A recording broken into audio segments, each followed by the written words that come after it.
Good afternoon, everyone.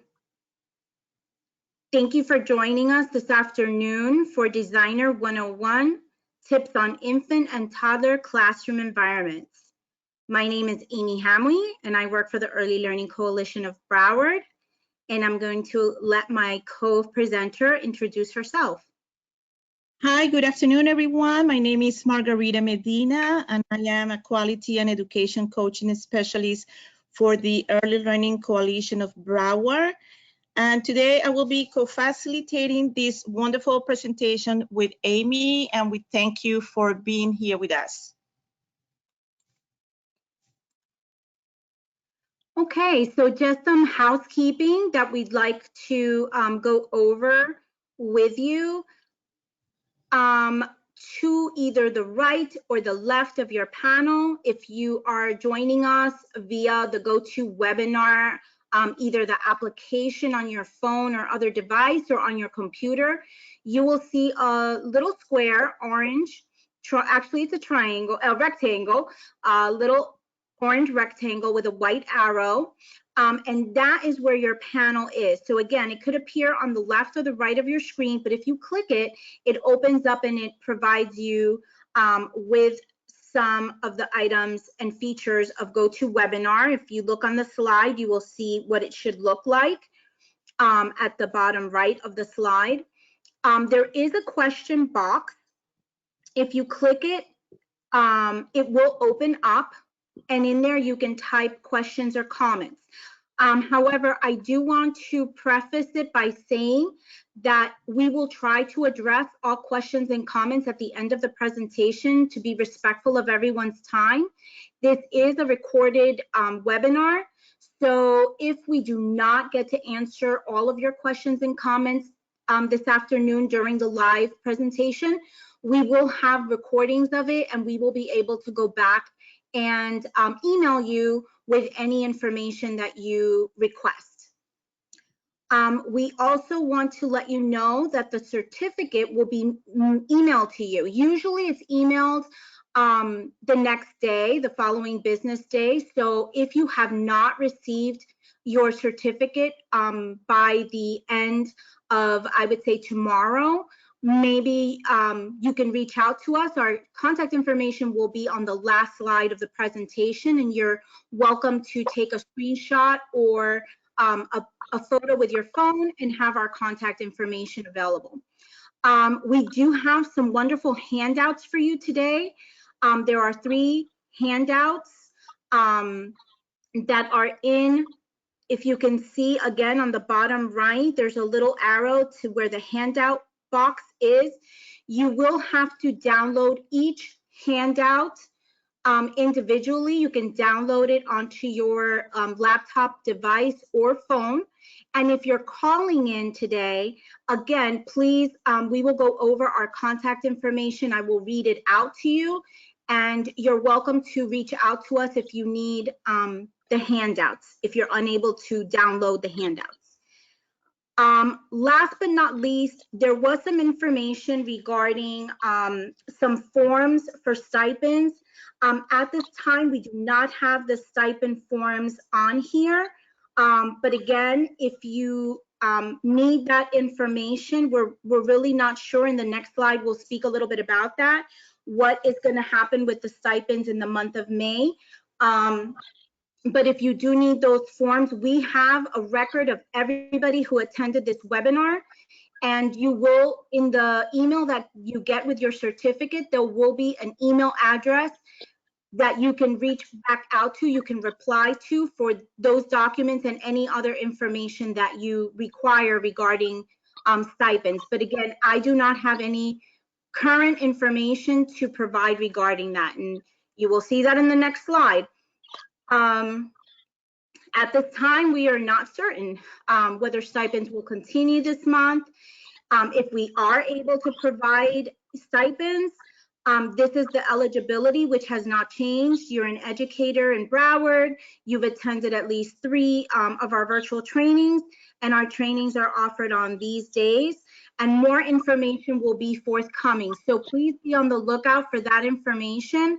You know, things are happening all the time. So as soon as we have information, we will make sure that those of you who attend our webinars do get that information. Okay, so what is in it for you as far as what is this training about and what we hope that you get from this training? So we hope that you will learn how to be able to set up or even improve your new or existing infant and toddler classroom environments. We hope you will be able to understand how creating a rich classroom environment impacts positive relationships and nurturing and responding appropriately to our littlest learners, our infants and toddlers. We hope that you gain understanding. Oops, sorry about that. We hope that you gain understanding of the active learning areas that we need to have in an infant and toddler classroom, and that you gain an understanding of what things should be considered when you're preparing classroom spaces for our infants and toddlers. Okay, so now we're going to start talking about preparing the environment. We're referring to the classroom environment, specifically for infant and toddler. So to do this is not as easy as sometimes we think it is. There are many things that we have to keep in mind and in consideration when it comes to preparing a classroom environment for these age groups. We want you to keep in mind about the high quality. So, because high quality is something that provides comfort and facilitates learning opportunities, rich learning opportunity for the students. So you can create a high quality infant and toddler environment by planning and creating spaces that support infants and toddlers' development, engagement, and overall well-being. So we also have to think very carefully in order to plan for infants and toddlers so we can facilitate the development of positive relationships with nurturing, responsive adults who support their learning and development. Because what do we do if we have a classroom and we have beautiful furniture, toys, books, different items and objects that we need, but we don't facilitate the nurturing that our students need, that we don't respond to what they need. So that's what we're going to talk throughout this presentation today.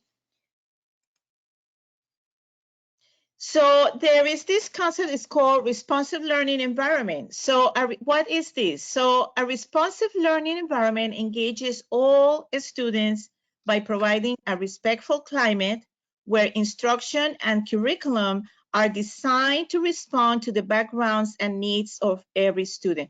How do you do that? We really need to know who our students are at the beginning of the school year, and every time you get a new student in your classroom, you need to know who the students are, who that child is, the family, the background, and then you need to accommodate that information to make it be part of the classroom. So research tells us that responsive learning environments support all children, and pay attention, we capitalize that, all children, including children who are dual language learners, children with disabilities, or suspected delays. Okay, so as I said before, when it comes to preparing a classroom, there are many things that we have to take into consideration. We are focusing on these 4 points in today's presentation. So as you consider spaces for infants and toddlers, it is helpful to reflect on implementing the following. Number 1, ensuring children's health and safety. Number 2, supporting the development of positive relationships. Number 3, enhancing children's learning through engaging and appropriate experiences. And number 4, being responsive to children's individual needs. So for the first bullet that we would like to highlight, we know that, as a basis for any interactions with children, we need to ensure that children's health and safety are of utmost priority. So it is important to make sure that we are following the guidelines established by our local licensing, by our state regulations. If you are an accredited site, accreditation standards that are also included regarding health and safety. And if you're part of a larger entity, a corporation, or any other higher agency, following all procedures that have been established as such. I know that right now we are living in unprecedented times, and it's very challenging right now. So a lot of what this piece is going to talk about, the health and safety, might be impacted by new rules and regulations that are coming out. I know that many of you probably were on Facebook Live yesterday as William Karp had a lot of good information about what's happening, the most current information from our local licensing and state regulations. So again, I preface this by saying that these are things that you're already doing, you already know, and anything that is told to you by your licensing, by state regulations, your accreditation always is what supersedes any other recommendations. Okay, so as we know, our ratios for infants are 1 to 4, and for toddlers of 1 year old, 1 to 6, toddlers of 2 years old, 1 to 11. But again, I say this knowing that we're living in a different time right now, and so we must follow what is being told currently, and all of the CDC recommendations and the mandates that have come out from our local and state government.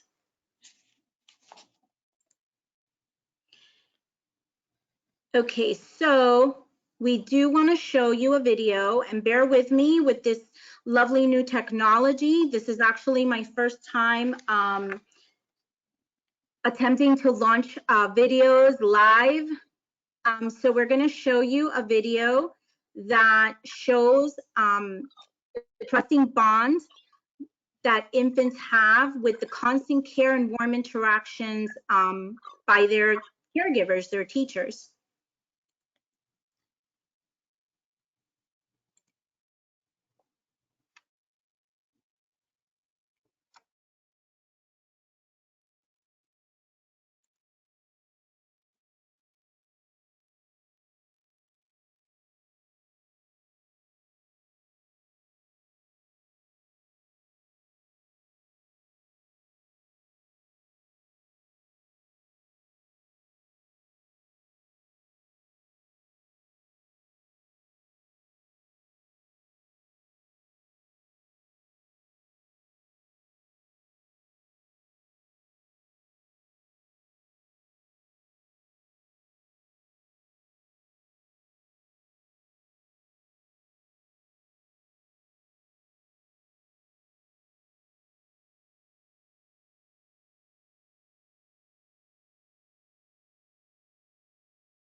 Okay. Now, I just wanted to mention that some of the videos that we will be showing have some materials or some spaces that maybe look different than the space that you currently have, but we will be addressing how any space that you have can be set up in a way that will be appropriate for infants and toddlers, no matter the size or the type of equipment. So we would now like to launch a poll for you.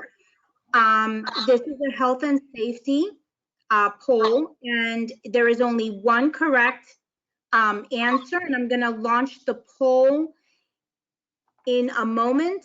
You're going to see that the statements are a little bit longer on our slide, but GoToWebinar limits how many characters I can add to the poll. So you're going to notice that the statements are a little bit shorter when I actually launch the poll.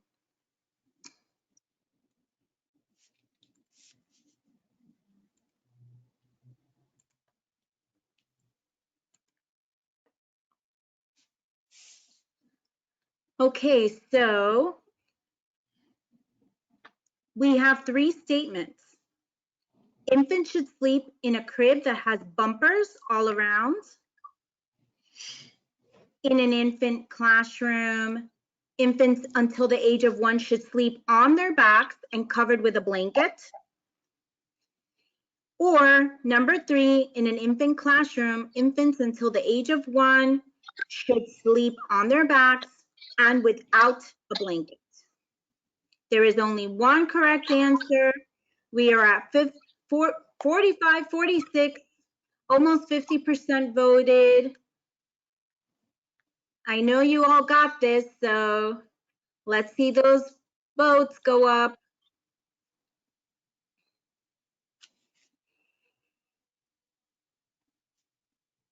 Thank you so much. We're at 65%.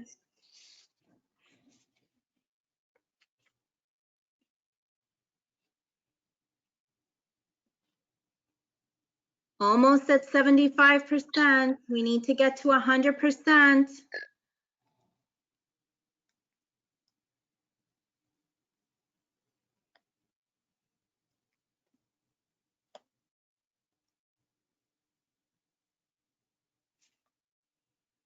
Okay, I want to give everybody a chance to vote, so I don't want to close out the vote before we at least get to 75.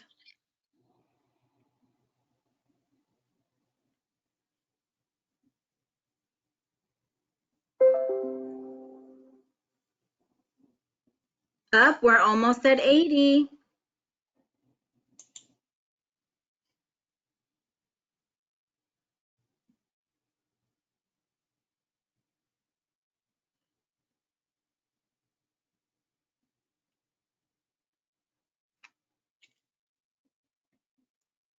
Okay, for the sake of time, I'm going to close the poll right now at 80% of you have voted.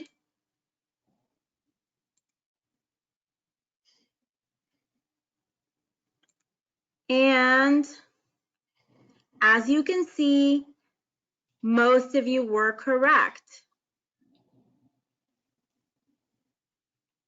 And it's that in an infant classroom, infants until the age of 1 should sleep on their backs without a blanket. So thank you so much for participating in our poll. Miss Margarita. Thank you. All right, so now let's talk about supporting the development of positive relationships. So we have to be very careful. We have to have consideration or with careful attention. When it comes to designing a classroom, we have to remember that designing classrooms means setting up an environment that promotes respectful and responsive relationships which are also important to infants and toddlers' growth and development. And let's remember that very young children, infants and toddlers, especially at the age of a year, 18 months, they don't have the expressive language to say things or to request things. So we have to be very attentive, and that's part of being very responsive and create responsive relationships. So we have to keep that in mind.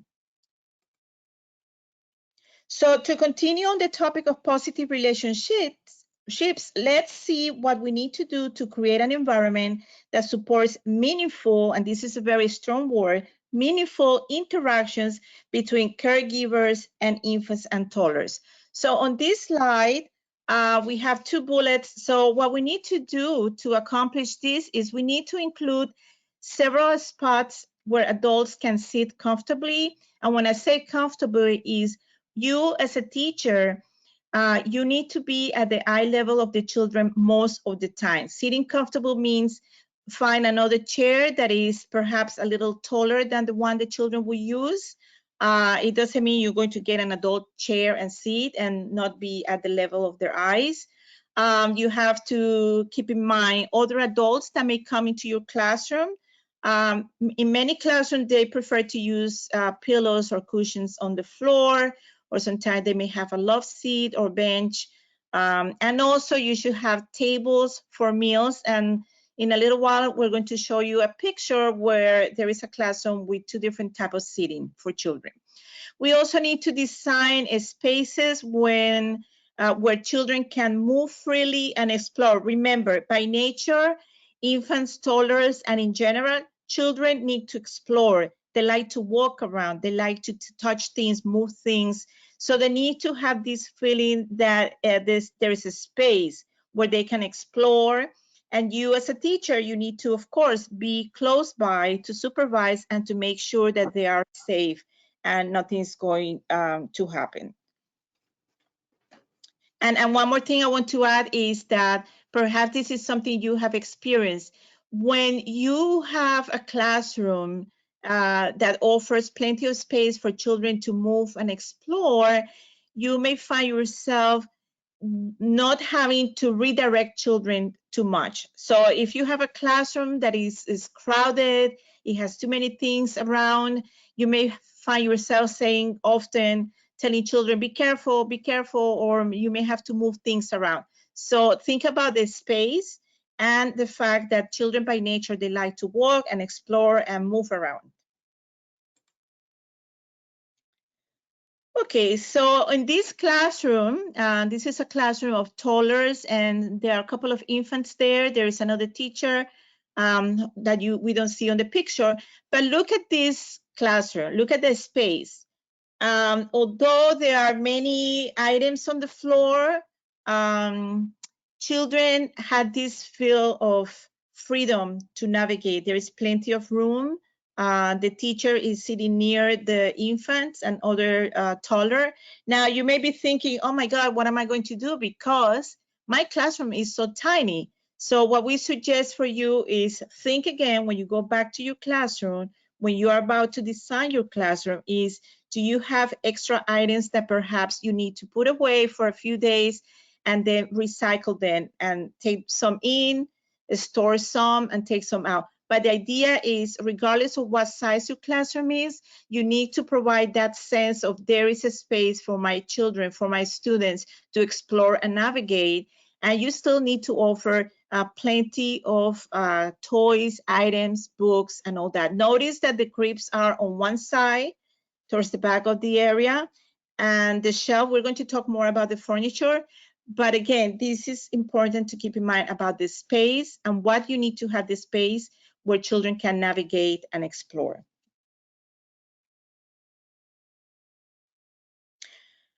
All right, so we're going to now talk about how to create an environment that offers a variety of places for adults and children to comfortably be together. So the first bullet point here suggests to create an environment that provides a variety of options for children and adults to snuggle, for teachers to hold a child on their laps comfortably, like a glider or a rocking chair. If you work in an infant room and you have a chair, a rocking chair, just be careful. Make sure that infants will not be able to place their hands underneath and have an accident, okay? You may have, depending on the size of your classroom, you may have a small couch. For whatever you select, make sure is safe for everyone in the classroom. You also need to offer an area for more quiet interactions or to read books. The second bullet suggests having an area for meals that include appropriately sized furniture for the infants and toddlers, as well as comfortable seating for teachers. Again, if you need to feed an infant, you may need to sit on a rocking chair or a glider. The idea is that we talked earlier about being nurture, providing nurture. So you need to hold that child while you feed the child. And if possible, and this is depend on if it's allowed in your school, hopefully it is. Some moms, they like to go to the school, to the classroom, to breastfeed their child. So you also have to think about that. If that's the case, you need to provide a comfortable place for that mom to sit and breastfeed the child. So as you plan how to arrange your classroom, think about what you need to feel. You need to feel comfortable. You're the teacher. Children need to feel comfortable and safe when you're holding them, when you're sitting next to them, or when they are on your lap. So the third bullet on this slide suggests that creating comfortable ways for adults to sit at infants and toddlers levels. So in this way, can have a meaningful interaction. When you feel comfortable, when children are comfortable, you have meaningful interactions. Meaningful means something that is rich, that you share, that you are there for them, and you are very attentive. So some teachers like to sit on the floor. You may use a pillow or cushion. Some teachers like to sit on the floor, on top of a carpet maybe, and lean against the wall to have back support. So by finding ways to sit comfortably, you can give more attention, as I said before, to engaging in responsive interaction with infants and toddlers. So now Amy is going to continue. I'm going to mention this, what we see on this picture. Look at there are two children in the back, the one sitting next to the teacher with a yellow t-shirt. They are sitting in individual seats with trays. Whereas here, and look at the proper height of the chairs for these infants and toddler. And on this side, the teacher with the green t-shirt, there are two children that seem a little bit more independent. They are eating in a different table. So we have to, like I said before, know your students and know who needs what kind of seating and place to do different activities. And look at also the shelf, very accessible. So now Amy is going to continue talking about this topic. Thank you, Margarita. So again, we're still talking about supporting the development of positive relationships and designing environments that welcome and support communication between families and caregivers. So again, we know that our first and foremost priority when caring for children is their safety. So supervision is the most important thing. Supervision cannot be impacted by stopping to have lengthy conversations, especially if it's during a time when there's diapering or toileting, meal times. We want to make sure that we're not recommending that you have full conversations with families and not supervising the children, because again, that's the priority. However, acknowledging parents when they walk into the room, welcoming the child when they walk into the room in the morning, making sure that we say goodbye. Sometimes it's not even verbal if we're not able to, but just at least that the parent and the child know that we are aware that they've arrived, that they're leaving for the day, that we're excited that they're going to come back the next day and have another fun-filled day.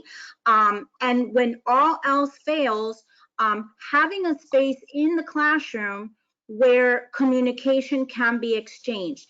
Sometimes it's also, I remember when I was a director, parents would say to me, well, the teacher that was here in the morning to receive my child is not the teacher that is here in the evening when I pick up my child. So again, parents want communications, especially with children of this age that they can't really describe their day and everything that is happening. So having that area of the classroom where information can be exchanged is very important. Again, if you have the opportunity to have a face-to-face interaction, and this picture is not maybe the best picture, but it was the one that we were able to find. It demonstrates either a drop-off or a pickup, possibly a pickup. But as you can see, the teacher maybe only has had those two babies at the end of the day. And even though she's speaking to the parent that's picking up, the other infant in the room is being held, is being attended to. She's reaching out to her friends to say goodbye, because we're also modeling for them what is expected and building our classroom community from an early age. So whenever possible, a face-to-face small interaction, if it's an option, is the best. However, again, we don't always have that opportunity.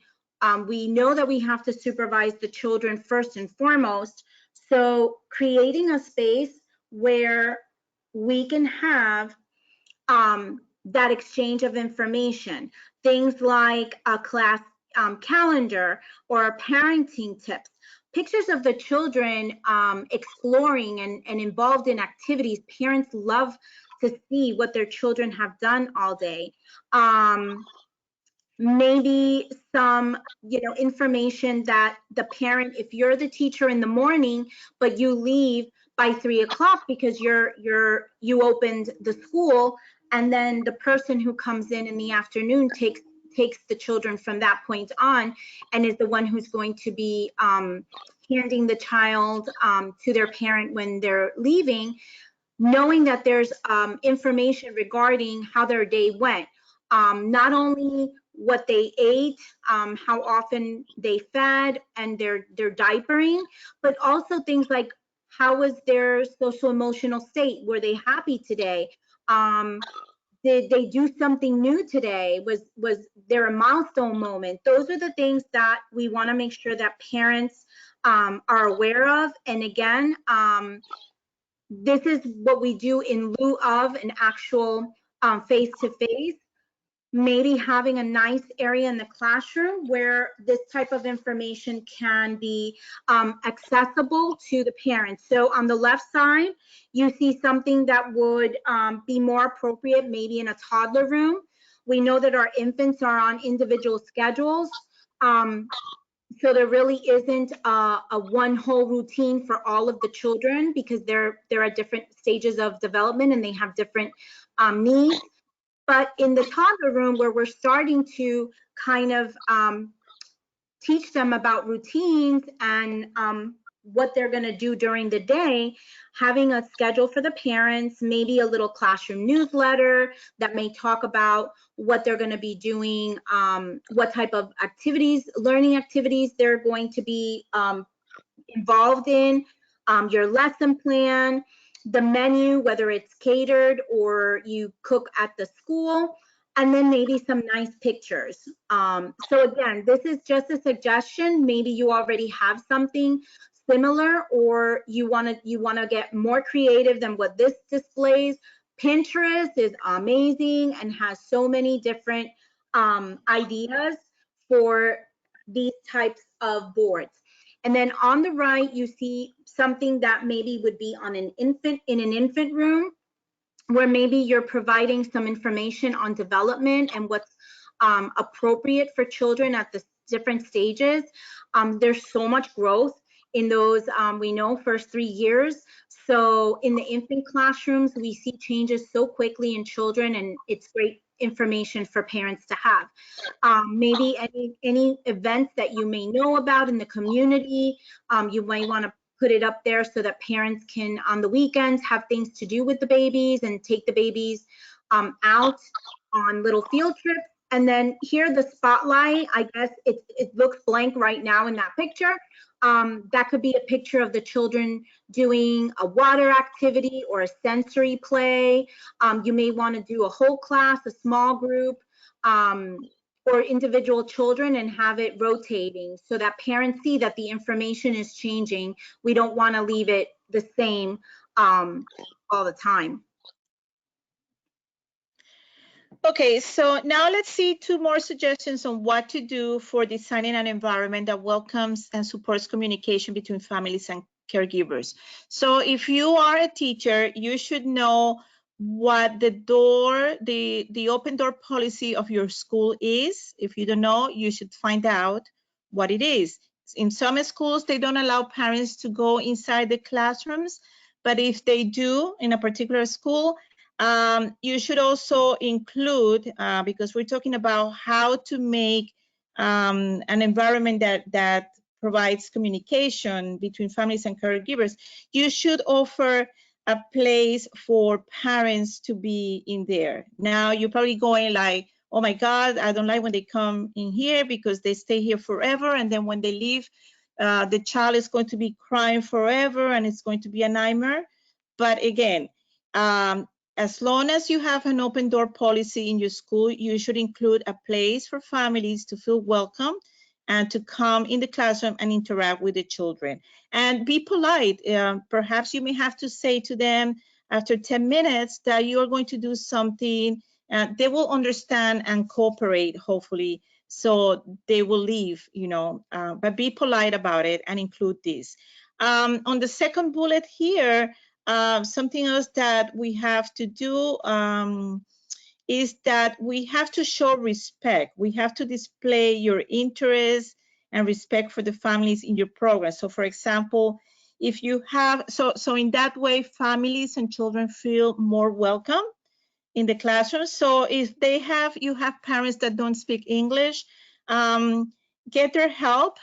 Maybe with the support of the director, they could ask those families how to write something, and you should display it in the classroom, how to translate something, maybe a newsletter or something. But the idea here is that just because we sometimes have family members that don't speak our language or English, that we just don't do anything for them. So you have to, it's part of the environment. We want them to feel comfortable and welcome in our environment.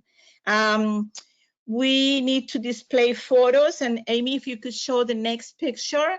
And I think this is something that most teachers do. They have a family tree. So here we have 2 different pictures. You see a family tree on each one. On the left side, you see the pictures of the family. Right next to that, on the yellow wall, against the yellow wall, there is a little a place to sit. So maybe it's for you or a parent to sit and point to the child his picture and his family. So that's a way to make them feel welcome. On the right side, it's a very cozy corner where the teacher displayed the sign in 2 different languages. So in that way, the families in the school that represent the classroom feel welcome, and there is an item there, and that's okay. Maybe also if you are during a specific week or day talking about culture, maybe you could display clothing that represent the cultures of the parents and families in your classroom. But the idea is to make them feel welcome and be part of the classroom environment. Okay, so we are going to now watch a video. And as we watch this video, we want you to appreciate the great interaction a teacher and a child share. So on here, we will see a teacher will be reading a touch and feel book to an infant in her care. And the emphasis is on supporting the child's receptive understanding of attributes perceived through the touch.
Was sitting on her lap, and that's really what we want to see in classrooms. That both children and the teacher are happy, feel comfortable, and look comfortable, and so they can have meaningful interactions.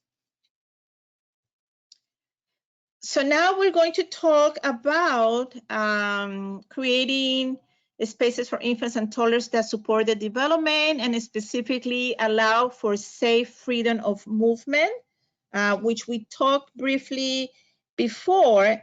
So as I said before, we have to allow children to move freely, okay? Because by doing that, we are supporting the children's growth, and they practice physical skills, gross motor skills. They also will be developing thinking skills and practice independence. To support children's development, allow infants and toddlers to move around freely, explore the spaces, and let them do what comes naturally. And I mentioned that before.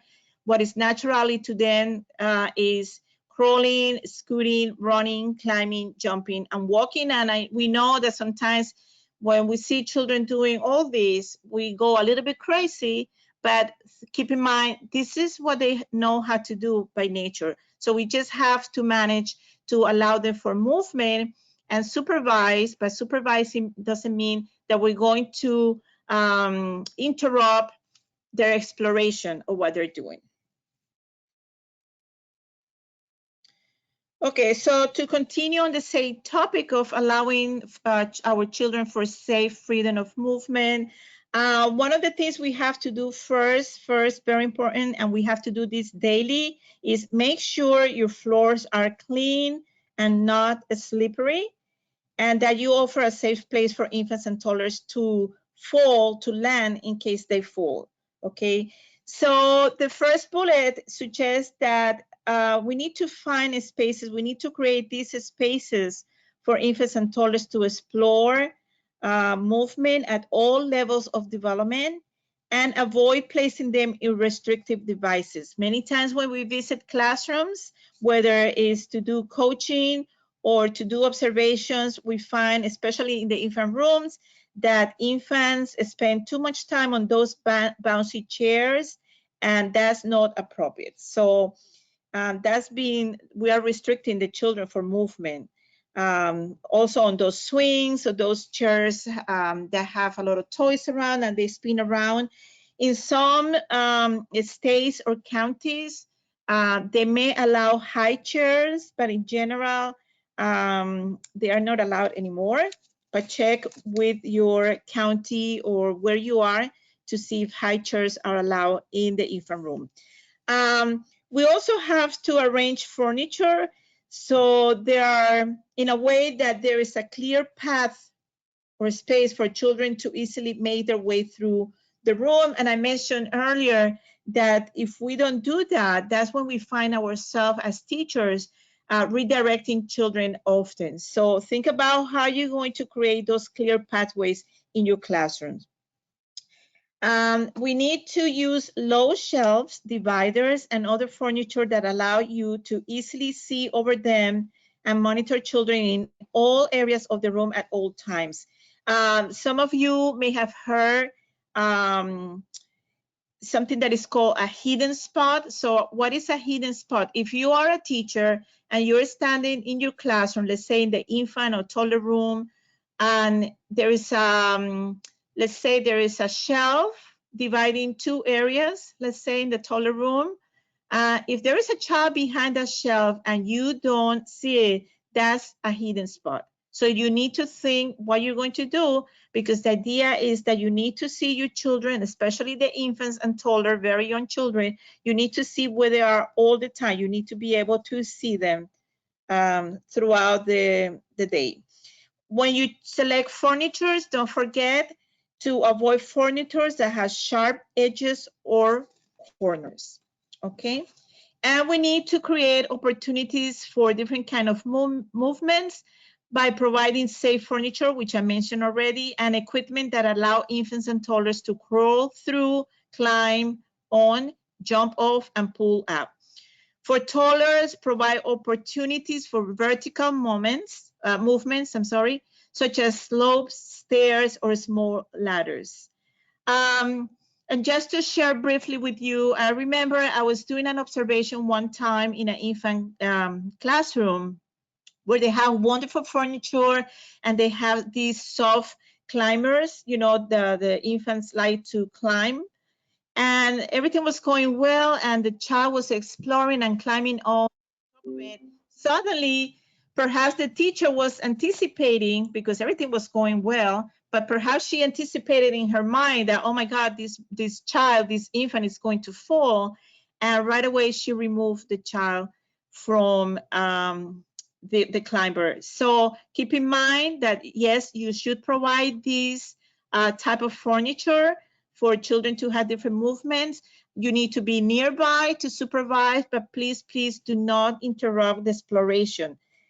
Build a nice environment, and building a nice environment, as I said before, is not just having great furniture and items, but give them the chance to explore and experience like gross motor skills. And now Amy's going to continue on. Yes, thank you, Margarita. So, excuse me. As we're creating these spaces, we want to allow infants and toddlers choices. So offering them a variety of choices during the day is going to ensure that they are interested, engaged, and that they're happy. The most beautiful thing is to walk into a classroom and you can feel that the children and the teachers are happy. So in order to try to get the best opportunity and provide the best opportunity for that to happen, again, we need to be intentional and mindful of certain things. So children, just like adults, sometimes they want to be with their friends, they want to be social, even at the infant stage. They like to see their friends and have supervised interactions with their friends. As Margarita said, supervision, when we use that term, it means that the teacher is involved in the play. It doesn't mean that you're like monitoring the child's actual movements and blocking them from being able to explore and interact with the other children in the classroom. But sometimes they want to be alone. They're enjoying their time alone with a certain toy that they like, and they just want to have that time to themselves. So way in the beginning, Margarita mentioned knowing your children, and so that's where that comes in, because you, who spend so many hours as their teacher all day long, you really know what it is that they like and don't like in the classroom, and just being mindful of whether they want to be social or whether they want to just spend some time alone with their favorite toy.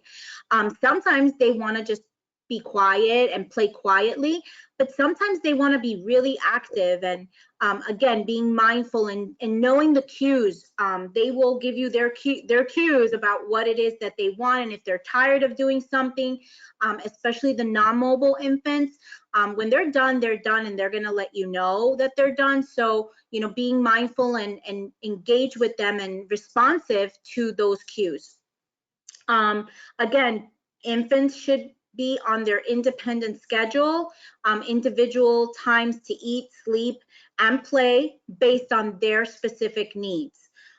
We want to make sure that they're able to explore a variety of age-appropriate materials. So infants, there's books that are safe for infants, the board books, the vinyl books, depending on their age. If they're very little, we want to give them the soft books for the young infants.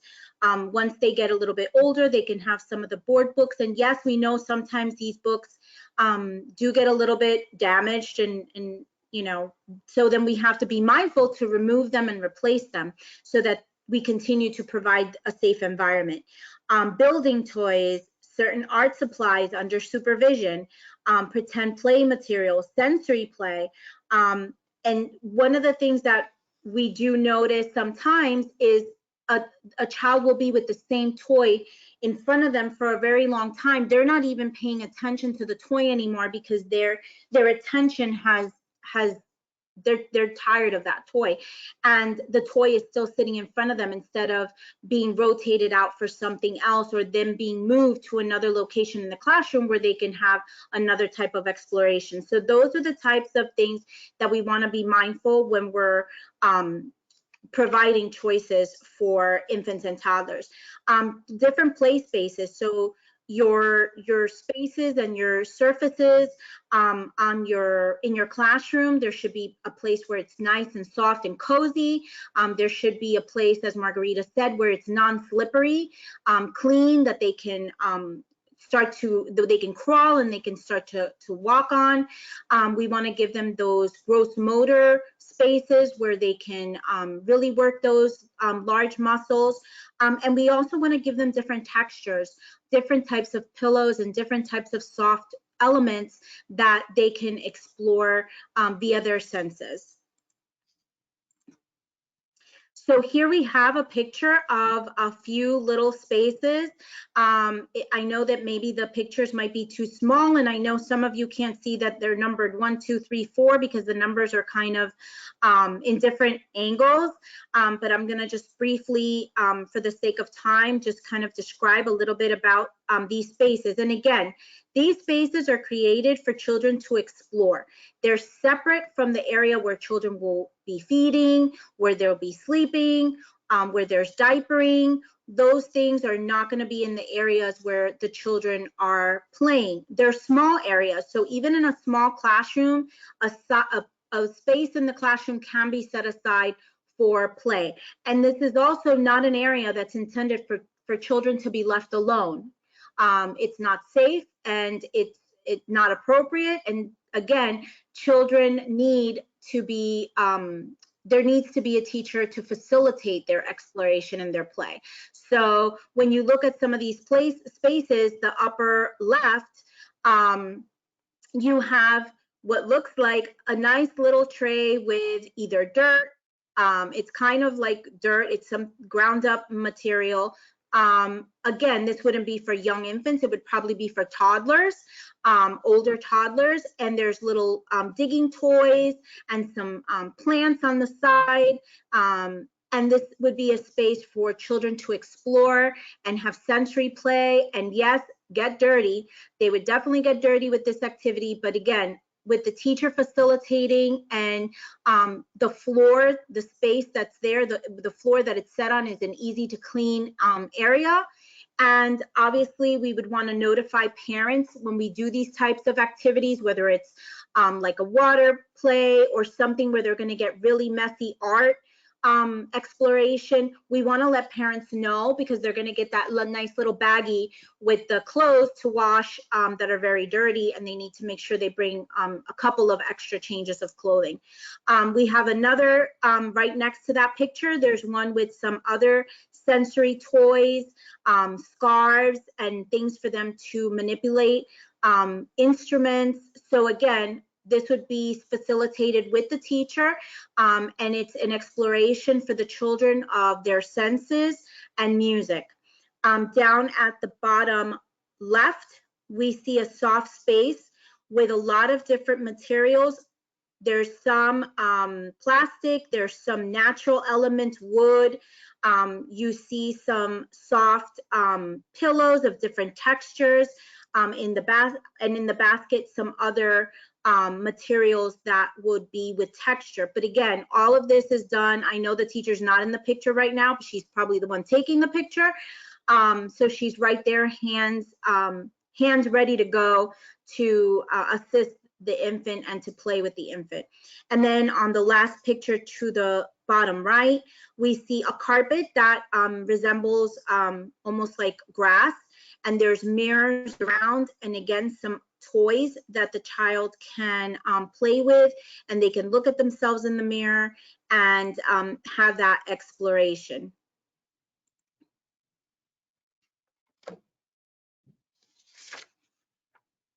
So when we're arranging the room into areas that support different kinds of exploration, we need to make sure that we have the right materials in the right areas.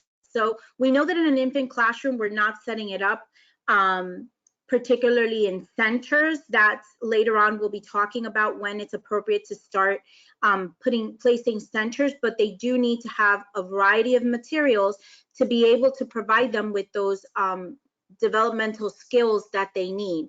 And one of the attachments that we have, actually two of the handouts that we've provided today, have lists of some appropriate materials, and it's broken down by infants, older, younger toddlers, and then older toddlers. Okay, so the last aspect to consider when designing classroom environments is being responsive to children's individual needs. This is something we really need to pay close attention. This invites you need to adjust the environment to each child's preferences, interests, and needs. Okay, so on this slide, we see a child playing on the left side, playing with some sticks. She's inserting the sticks into that container. That's perhaps, it looks like that's her interest.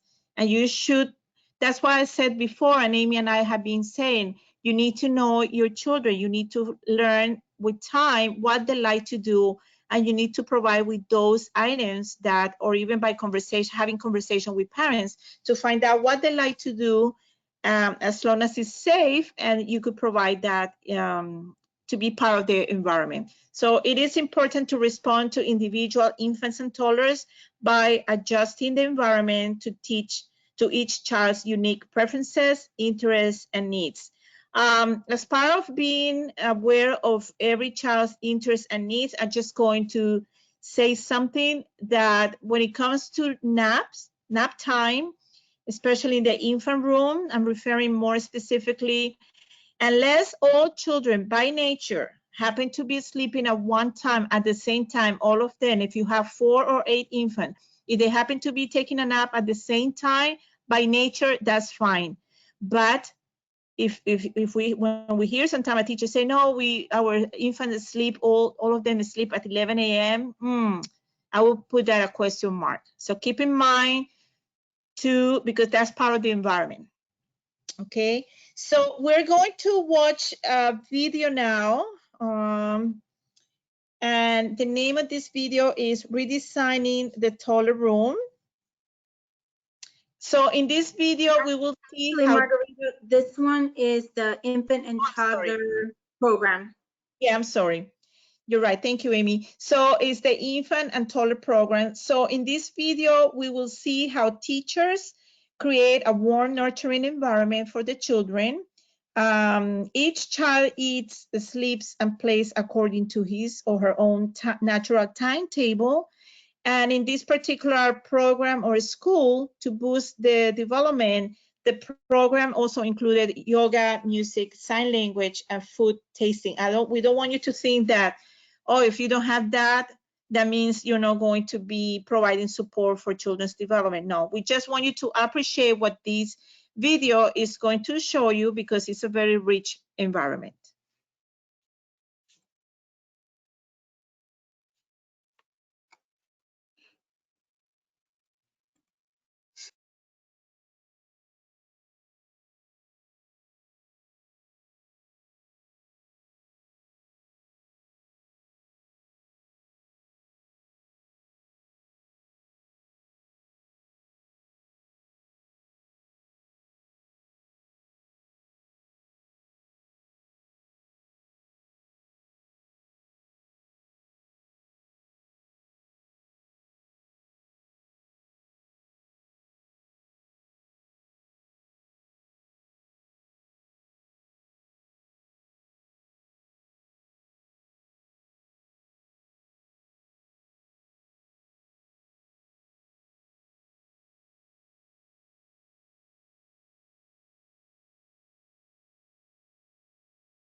And again, as Margarita said, we just want to reiterate, we're not prescribing or recommending that you do any type of program or change your school philosophy or your curriculum or anything of that sort. We also don't want you to walk away thinking that if you're not doing all of these things all at the same time, all at once, you're not being responsive to your infants and toddlers.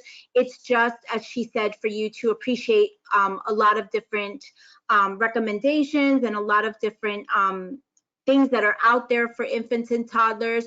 And even if you're just curious to explore one thing, maybe the food exploration, piece, or one of the activities that you saw in the video, that's enough.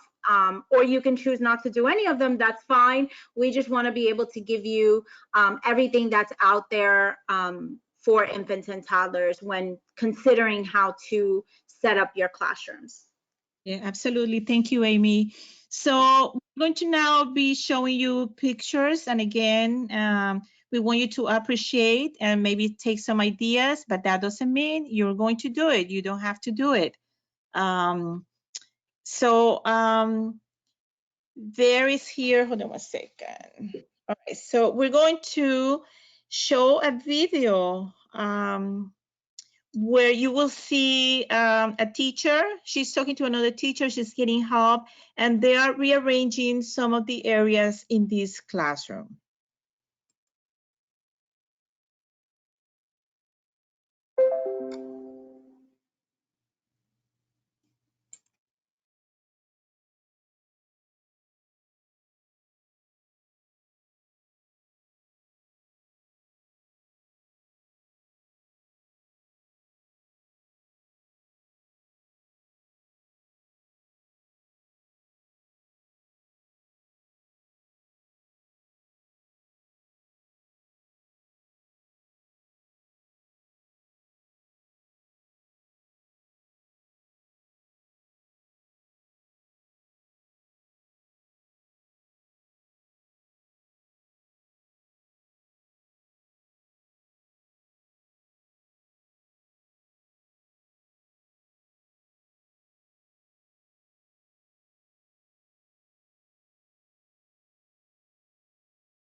Okay, so because of the time, we're going to go a little bit faster, and I'm sorry, through some of the pictures. So this is what you would see in a high quality infant program. Observe the mats or the carpets and the variety of toys and items that these infants can play with. On this picture, if you have a camera, you can take a picture perhaps and analyze it later. There is a layout on the top, on the left side. Notice how the cribs are on one side, and on this side are the other areas for infants to navigate and explore. On the right side, the black and white picture. Look at the furniture, it's a see-through, it goes through, they could go through it. And on the side, there is a mirror there. Spaces on the bottom, two pictures, there are plenty of spaces and materials and comfortable seating for both children and teachers, and a lot of space to navigate. And then here we see similar items on the top and left. You see also the cribs. Again, they are on one area divided by shelf, proper size shelf, and a few items on top of the carpets, and the high chair on the right side, which hopefully they were replaced by lower chairs for for infants to eat. There are carpets and mirrors. And mirrors is, they're very powerful items to have. If you decide to include mirrors in your infant room or toddler, just make sure they are safe. If you place mirrors on the floor, like you see here on the bottom left side on that picture, and if you place those mirrors on the floor for infants to see themselves, make sure if you leave them there, make sure you cover them with a mat or something that prevent infants to sleep or to fall. But mirrors are very powerful items. They help children develop many skills, and they will spend a lot of time, entertain themselves, looking at themselves. And on the right side again, toys, books, items. Again, a classroom should not have just toys. It has to have a variety of items that help children develop in all the domains.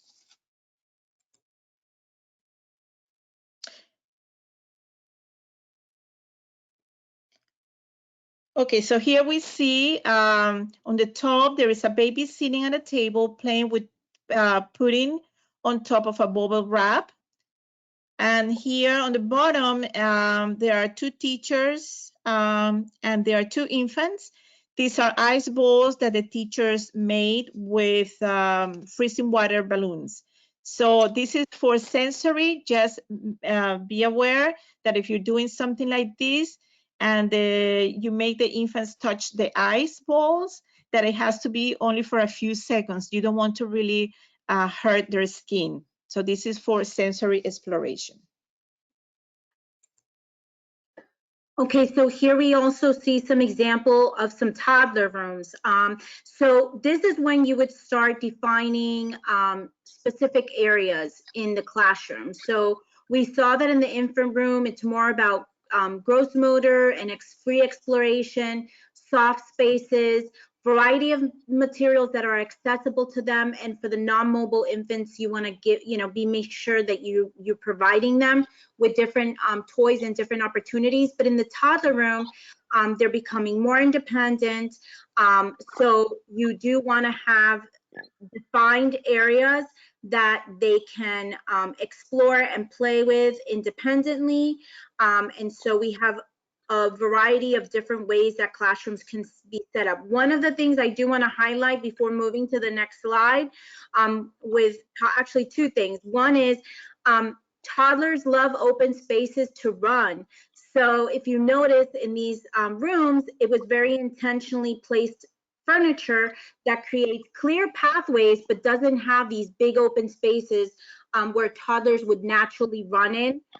So we want to be mindful of that. And the other thing in the picture at the bottom right, and I know it's hard to see maybe on whatever screen or device you're using, but everything is labeled. Labels are very important. We want to have the picture, we want to have the words. We know they can't read, but we're just making that connection that pictures can also be represented in print from an early age.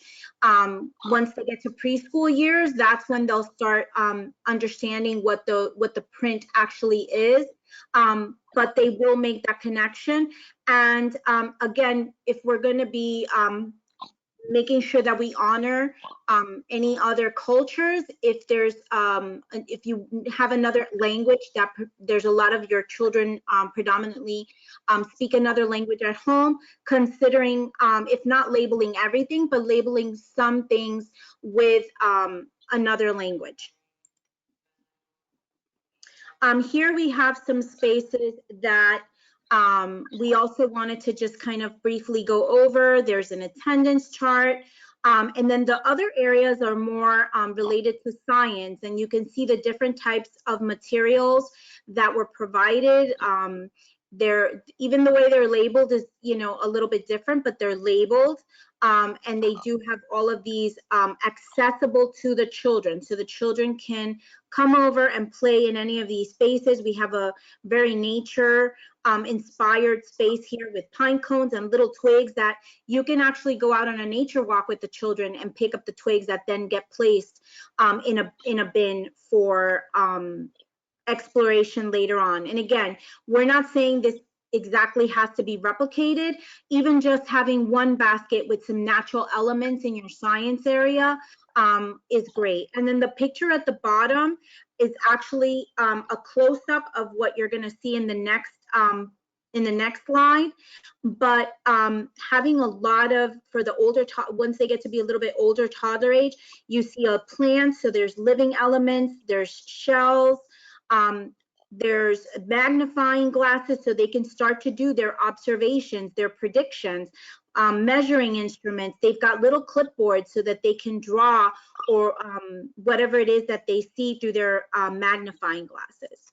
And this is what the center, the whole science center in this classroom actually looks like. That was just the shelf, the cubby that was there, but they extended it to have a full science area. And again, that little cubby with just those first few things that we saw would be sufficient in a smaller classroom. They happen to be in a large classroom that has more space, so they filled it up with more items. Okay, and we want to make sure to, again, stress the importance of supervision and being next to the children when they're exploring with these materials. So we see a child here with a fine motor activity that she's doing. The teacher's right next to her, using the little, the looming stick with the noodles, the pool noodles that were cut into little shapes. And then under, in the picture at the bottom, we have the loose materials inside the bottles. Now the bottles are cut open just so that we can see what's inside. But obviously when you use sensory bottles with different materials, they have to be sealed properly so that the loose parts can't come out. But children love to hear the way that the different items sound when they shake the bottles. The way they look different, and you know, we have some elements also there that have aromatics, so you know, different smells, and that way all of their senses are being touched upon. So we're almost at the end of our presentation, and we wanted to read this quote. The infant and toddler childcare environment is never determined once and for all. Planning, arranging, evaluating, and rearranging is an ongoing process as caregivers strive for quality and find what works best for them and for the children as they grow and change. We had already mentioned this is a time of great change in children's lives, 0 to 3. And so we have to make sure that we're adapting the changes, the environment to the changes that we're seeing in them, in their development, so that we can continue to challenge them. And that way they can continue to grow and develop to go on to the next stages of their lives. Okay, and now we're going to show you the last video for today's presentation. And again, we are not here promoting the book that they're going to show you and mention. We're not saying that you have to do all this in order for you to provide, for your classroom to be rich. We want you to appreciate, perhaps some of you may take ideas and implement it. It's up to you and up to the program and the flexibility.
I'm just waiting for Amy to show the slide.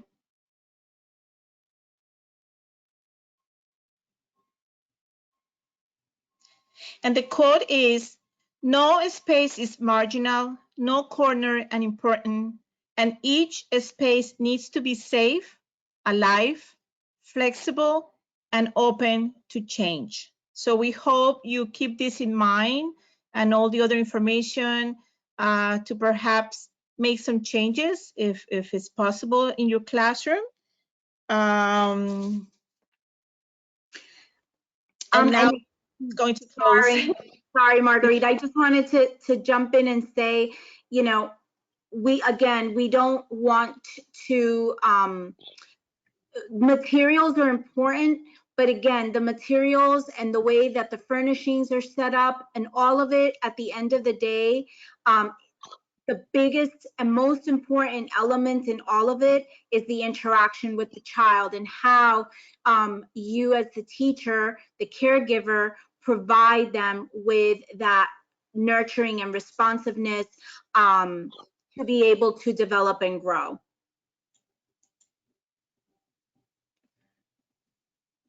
Margarita, did you want to say something else? No, you have covered that. We hope that you took some notes, and check with your director. Check also with what is allowed in your county or area, and perhaps you may have to add, but you have to really think very carefully when creating environments about the nurturing part, the part about including families and children of different backgrounds with different backgrounds. Very important. Thank you, Amy. Okay, thank you. So again, I'm going to kind of quickly skip over the stipend information just because I do not have the latest status on that. You will be able to respond when you get your certificate. You will be able to respond to the email and ask any questions. We do have all of our series of trainings through the month of May. I know that a lot of them are at capacity. I would recommend checking back periodically if you're very interested in a particular training or multiple trainings, because maybe there are people that might cancel their registration, and if they cancel their registration, that would open another slot for somebody who would like to attend. And then here is our contact information. Margarita, myself, and our Director of Education and Quality Initiatives, Allison. So if you have any questions or were unable to get your handouts, please reach out to us and we will be able to provide you with the handouts and answer any questions that relate to the content of the training. If it's information about stipends, I will not have that information for you, and that will probably be something going out in one of the constant contact email blasts that the ELC of Broward sends out, usually weekly. So just you know, to be honest, that's, you know, we wouldn't probably have an answer for the stipend questions, but anything related to the content or handouts, we would be happy to, or even if you want to review the videos, we could send you the links from some of the YouTube videos if you want to go over them or share them with somebody else. So if you want to at this time, if you haven't already downloaded your handouts, please go ahead and take a few minutes to do that. And I think that that is it. And the questions that did remain in the question box, we will go through them and try to answer them to the best of our abilities. So we have all of your email addresses in our system, and I will personally go through them and answer the ones that I can answer. Thank you so much for spending your afternoon with us, and I hope that we inspired you a little bit to make at least one change in your infant or toddler classroom. Thank you very much, Amy. Thank you for the participation of such a large group, and we hope to see you participating or continue participating in the webinars that are coming.